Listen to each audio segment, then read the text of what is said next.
Clarity on Fire, a podcast for people who know what they don't want out of their life and career, but aren't sure what they'd rather be doing. In a world where it's easy to exist, but hard to feel alive, we, Kristen and Rachel, 2 certified life and career coaches, are here to help you cut through the information overload, get unstuck, and focus not just on how you can have a career you're passionate about, but how to create a whole life that feels fulfilling. So join us here, where we serve up inspiration and down-to-earth wisdom in a way that only 2 best friends can. We want you to experience the relief of knowing that, yes, you're allowed to want more out of your life and career. And no, you don't have to wander through the dark anymore. Our job is to light the fire that shows you the way. Let's go.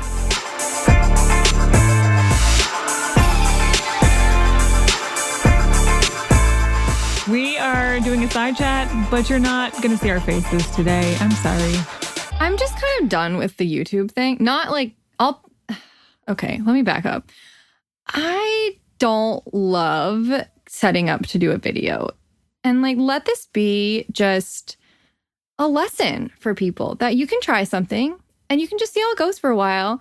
And then if you're like, I'm not into this, you can just stop. You can change your mind. Doesn't matter. That's okay. And I'm not saying I won't do it again I'm just so busy right now that it's so much easier to just plop right down on my unshowered ass and record this side chat for you than it would be for me to have to shower and put makeup on and make sure my hair looks decent and put on clothes on the top because I am wearing clothes on the bottom when we do a side chat, but they're like yoga pants. Oh yeah, it's and casual earrings, on the bottom, a little nicer on top. And set up the whole room and the lights and all of that. And that's fine. I'm glad that if you watch that, you liked it. And I'm like, well, the bang for my buck is not there. And it's not like we never do video workshops or something like that. We haven't done one in a long time. Yeah, they're rare. Maybe soon. That'll make them even more special for you guys. I'll let you know. We'll let you know in email. If you're on our email list, if we put up a YouTube video that, side chat, I'll let you know. But do you care? You're listening to it here. You don't care. Probably You not. don't care. And I don't care. So let's just I don't know, man. I'm all about that ease and that efficiency and that simplicity. Simplicity is one of our business values. Shared marital values. I don't feel like I'm living a very simple life at the moment, but it is a value. So as many ways as I can try Maybe to that's why you feel overwhelmed. It's because your life is out of alignment with your values. Mm-hmm. Okay, this has nothing to do with the subject of today, but I just wanted to let you know that if you were looking forward to a YouTube video, if you were one of the 100 people who gave a shit about that makes me sound bitter. I actually really don't care. Honestly, if 1,000 people were or 2,000 people were watching it versus 100, I would still be like, I don't want to do this. Yeah. I don't care about validation enough. I mean, if 1 million people were doing it, I would, because then I would be making ad money. That's a different story. Yeah. Then we're in a whole different ballgame. But nah. So, okay. Hello. This is a side chat. This is our least scripted. Actually, I don't script any podcast episodes, but this is our least planned episode. Sometimes when we have so much on a topic we want to share with you in a side chat, we might have some notes. Well, we did last time when we talked about attachment styles, but that was because we weren't experts on attachment styles, and so it wasn't right for us to just pretend like we knew what we were talking about. Right. But this time we are going to pretend like we know what we're talking about. So, okay. I was actually just going to blog about this, but I didn't have a better idea for a side chat, which is what happens with all my blogs. All my good blog ideas become podcast episodes, which is why I'm struggling with blogging. It's I'm just not that chock full of brilliant ideas. There is a limit to one's genius. Which is why we keep bringing back my limit genius. Is really high. Or low, I don't know. I'm far off from feeling like a genius right now. So I want to talk about, I don't know actually what I'm going to call this episode yet. Maybe by the end I'll know what I'm going to call it. But the idea that I have is so boring, and I apologize. The content is not boring. The title sounds super boring. I want to talk about problem displacement, aka when you are fixating on a problem that is not the actual problem you really have because you feel out of control. And the only way you feel like you can gain control is by fixating on something you think you can control. Right. Usually the problem that you are displacing is one that is really overwhelming or feels very far out, like I can't do anything about it yet, or it's just completely out of my control, or changing it feels terrifying. And so for one of those reasons, or maybe more that I haven't thought of, you still have the energy of a problem. You're still angry or upset or confused or frustrated or sad, but that problem is too big to look at, so you put it off onto something else. It's kind of denial, but sometimes it's more active and conscious, and sometimes it's more unconscious. It really should have been on our list of signs that you might be in denial. Sure. We had a side chat about that a couple of months ago. Yeah, it's not denial that you're having a problem. It's denial about what the real problem is. For example, I had a client years ago who came to me for career coaching, and we only did 6 sessions, I believe. And halfway through the last session, so I'm talking 30 minutes left of our entire coaching relationship, is when she kind of shares the fact that her marriage is like on the rocks and her relationship with her spouse is very bad. And like the spouse is not interested in changing. It's pretty clear she needs to ask for a divorce. And this is the first I'm hearing about it as her coach. Because everything else was about her career, I imagine. And it made all of the things make sense, because I felt like there was something I couldn't get at with her. I felt like I don't feel like I'm making much of an impact, and I don't understand why. And it just felt like something was off the whole time. And I wanted to help her, and I felt like I wasn't making the progress that I would normally make with someone. And then lo and behold, I get this bomb dropped like right toward the end of it. And I don't remember why she didn't share that. I think it may have been, I don't know, it may have been her impression that she wasn't really supposed to talk about that because she was here for career coaching. Though at this point, I think Kristen and I make it very clear that if you come to us, everything is fair game. Everything is fair game. Maybe she didn't have that impression. Or it would also be likely that she was really afraid to bring that up because she knew that I would make her talk about it. And it was kind of safe to drop that bomb on me, like with only 30 minutes left, because she knew at that point I couldn't like make her face it if she didn't want to face it. And that is one of the hardest things that you could possibly do, is divorce your spouse, who's like, you know, your co-parent. And so she was fixated so much on fixing her career because she was so miserable in it. And it turns out that I think the real source of her misery was her marriage. And yet she was displacing all of her problems because she didn't feel like she could fix.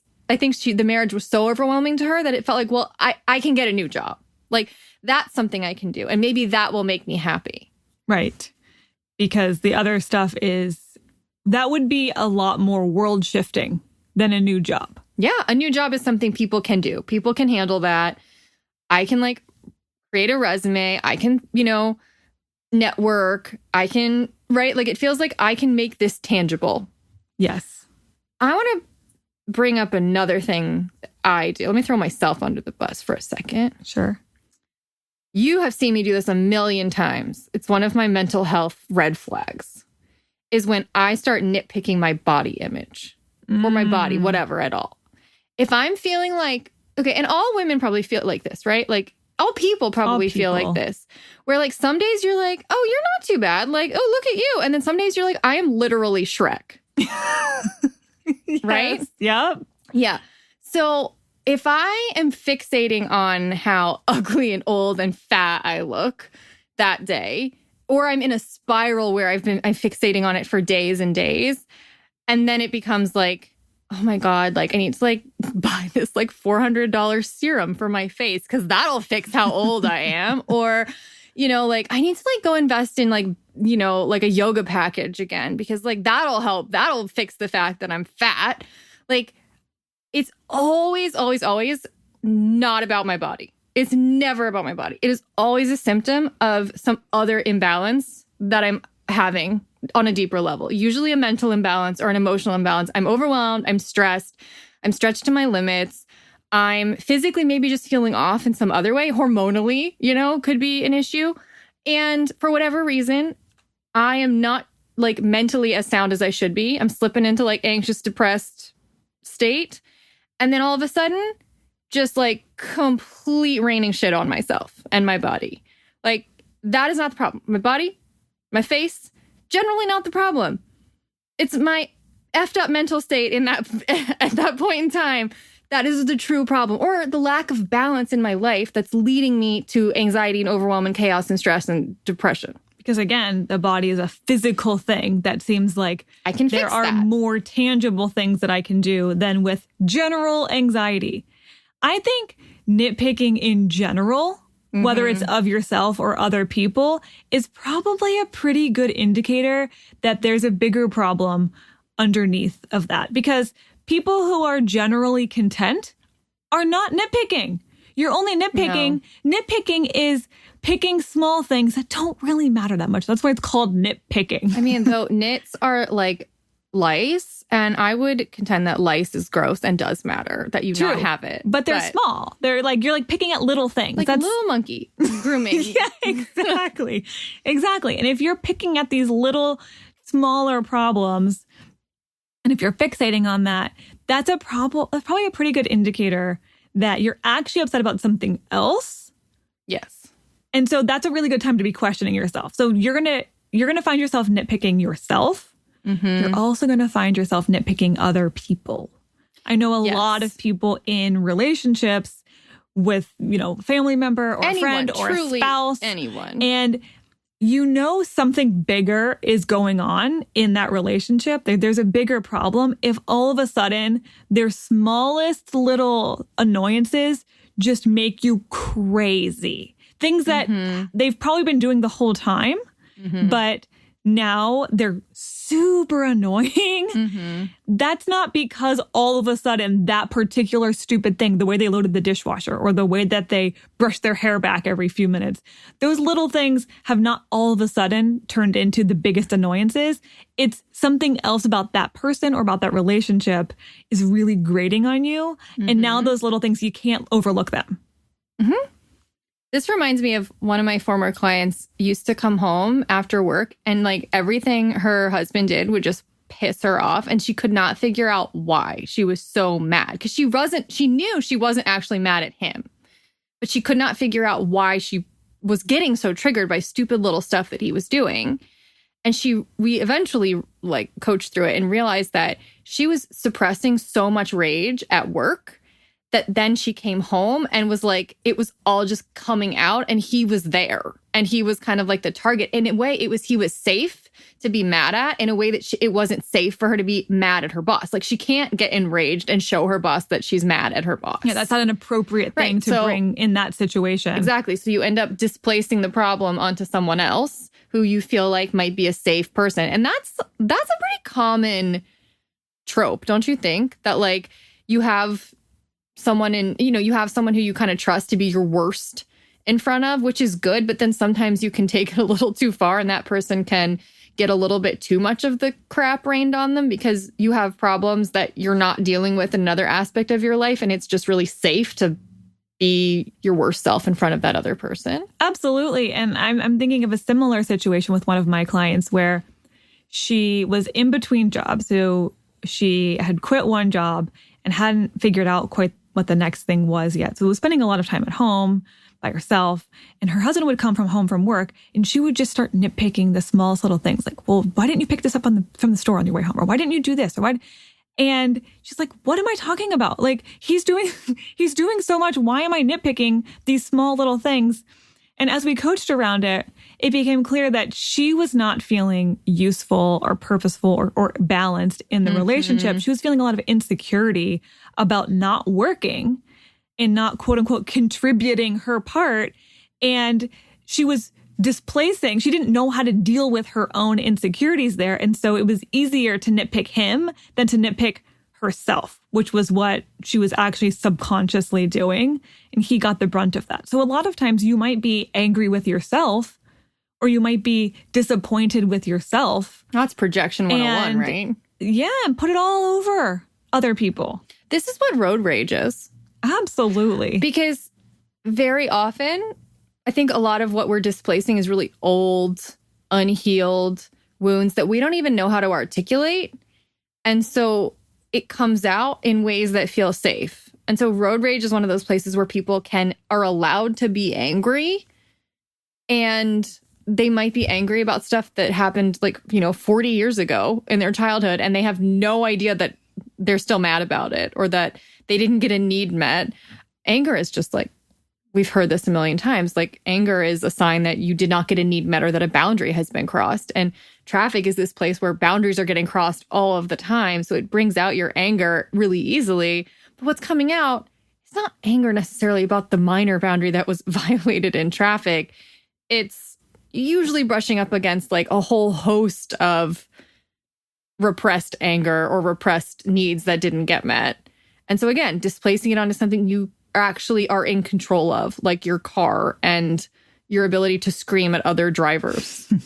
Right. Which is making me think of another clear sign that you might be having you might be displacing your problems. If you're having an overblown reaction to something, there's a really great quote I've heard. And at this point, I've said it so many times, I don't remember where I got it from. I might remember. But if it's historical or if it's hysterical, it's historical. I do not know who said that originally. I don't know where I got that from. We got it from coach training. That's where we heard it, was at IPEC. But where it came from before that, I don't know. And it's a really helpful mantra to keep in mind, because if you're having a reaction, and by hysterical, I just mean it's way bigger than the actual situation warrants. You might not be throwing a tantrum, but you might feel like throwing a tantrum. Yeah, it feels like a hysterical reaction, overblown. Then it's historical, which means there's some history there. Deeper I'm not saying roots. I'm not saying it's going to go all the way back to the beginning of your history, although it might.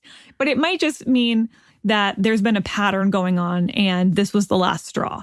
Or you've been seething about something else and this was too much. Brene Brown, if you have not heard of Brene Brown, why are you here? Please stop everything and go watch her TED Talks and read her books. And her Netflix special, which you never watched. Yes, I did. Oh, did you watch it with me? Yeah. We watched it together. I have a memory of watching that alone, so I'm not sure what that says about you, but maybe you did both. Maybe you watched it on your own as well.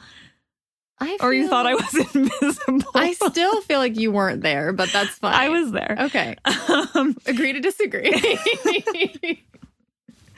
But she calls this chandeliering. You hit the ceiling. You hit the chandelier. Hit the chandelier about something that really did not warrant that. Right. It's like brushing up against that exposed nerve, and all of a sudden you just jump 10 feet into the air, straight up. Yep. That means there's something else going on here. Yeah. So let's talk about the fact that, okay, so hold on. I want to review, because we've kind of sprinkling how to recognize this, but I want to really get clear on how to recognize the fact that you might actually be doing this. So one is that you're nitpicking things. Two, what did you just say? That you're having a hysterical reaction over something that feels like it's not warranted. Right. I can think of at least one more to add to your list, which is if the thing that you are fixating on, like the problem that you're focused on, is something that feels very tangible and very logical. I'm not saying that you can't be fixated on a problem, like legitimately fixated on a problem that has an actual logical solution, like your job. Maybe you do need a new job. Maybe that's a perfect thing for you to be focusing on. But the solution to most problems is not through logic. It's not, I know you want it to be through problem solving, but very often if you feel hyperfixated on a problem, there's usually an emotional undercurrent to it. And the reason you're hyperfixated on a problem in a logical way is because you don't know what to do about the emotions. Yeah, I would definitely Or the agree. deeper problem that feels much more emotional. Like you're hyperfixated on the job because that feels like a logical thing that you can do. And the marriage feels like it's not logical at all. It feels incredibly emotional and out of control. And so if the thing you are fixated on has a lot of sort of, you're like, what can I do? If you're really fixated on doing, to me, that's a little bit of a red flag that you might be displacing a deeper problem. And here's the thing. Let me just point this out, because this might be something people are thinking. Problem displacement does not have to be necessarily from one thing in one area of your life to a like one branch of the tree to another branch of the tree. I was just thinking that. Like, you can be hyper fixated on the surface level solution. I need my resume to be perfect. Right. When really the deeper problem is, I don't even know what I want to do. I don't know what the point of life is, nor the point of my life.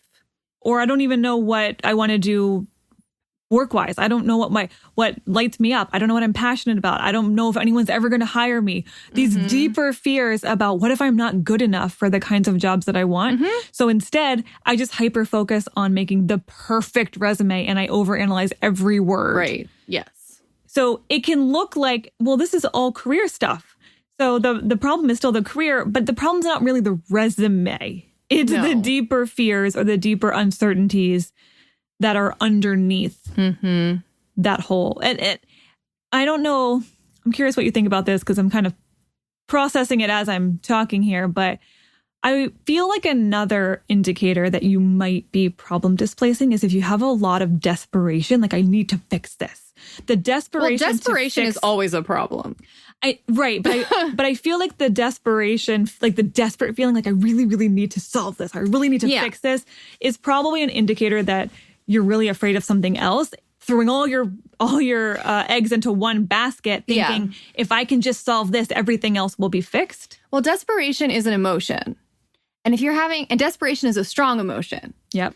So if you're feeling a strong emotion and your reaction to that is something hyper logical, like let me fix this, what does that say? It says you have a strong emotional imbalance or a problem of some kind that you don't know how to address, and you are trying to solve it with something on the surface. Yeah. Typically. You're desperate for something to work out because you think that's going to be the answer. I mean, right. When you think of desperation, I think of like people throwing themselves at potential romantic partners because they're desperate for love.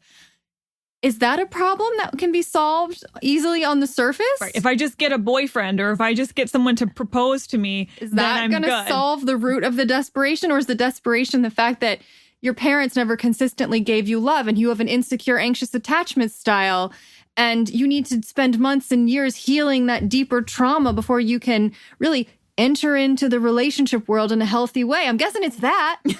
Right. That seems a little bigger and scarier, of course. Yeah, and a lot more work. Yeah. Let's add to the fact that people displace their problems so that they don't have to do as much work. Yeah. Because that feels like a whole hell of a lot of burden. Oh, I have to go, nitpick and unpack my whole life in therapy. No. A boyfriend will just solve this problem for me. Right. Right. Or the same thing in a job. If you are feeling really desperate for a particular job to choose you, to hire you. And so you're just going in and that desperation will have you say whatever you need to say just to have that easy fix, to have somebody want you, somebody hire you, somebody pay you. But the real issue underneath might be, I don't believe the kind of jobs that I want would hire me, so I have to be someone else. Or I don't believe I'm going to get something in time, so I'm just desperate to get anyone to say yes to me. That's not actually getting at the underlying fears about what's really possible for you and how resourceful you are. Instead, you're just fixated on, will that particular job give me an offer? So that sense of desperation, definitely a red flag. So do you have other indicators? Because I want to also talk about, what do you do when you notice yourself displacing problems?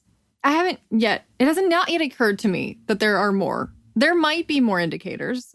If you guys think of more, leave a comment. I mean, I'll let you know by the end of this episode if I think of any other ones. I have a separate thought, which is that I feel like sometimes problems can start in a lack of just like literally basic self-care, and then it can snowball out of control.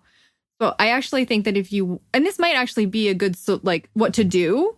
Yeah. Is that I think that, like, for me in particular, if I'm feeling imbalanced or mentally sort of, and mentally whatever, I said effed earlier, and it could be that dramatic. It could be a little bit less dramatic than that. But if I'm feeling unsound in some way, it's always a good idea for me to go back to the basics and see if that solves the imbalance. Like literally getting enough sleep and meditating and exercising and drinking my healthy green juices and all that stuff.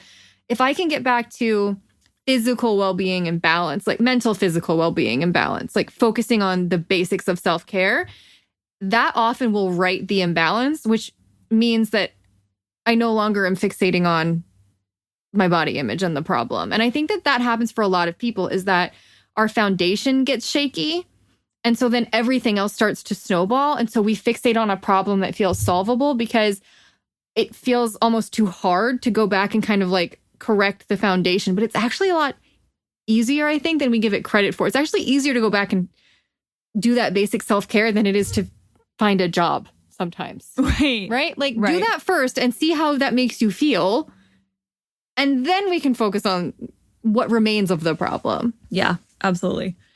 Well, my solution, I guess, I don't know if that's really what we're here to do. A solution. Yeah, it's more of like how to identify what you need, which is, if you think you might be displacing a problem, the question you have to ask yourself, and maybe to pose to other people who might be involved, is, what is this really about?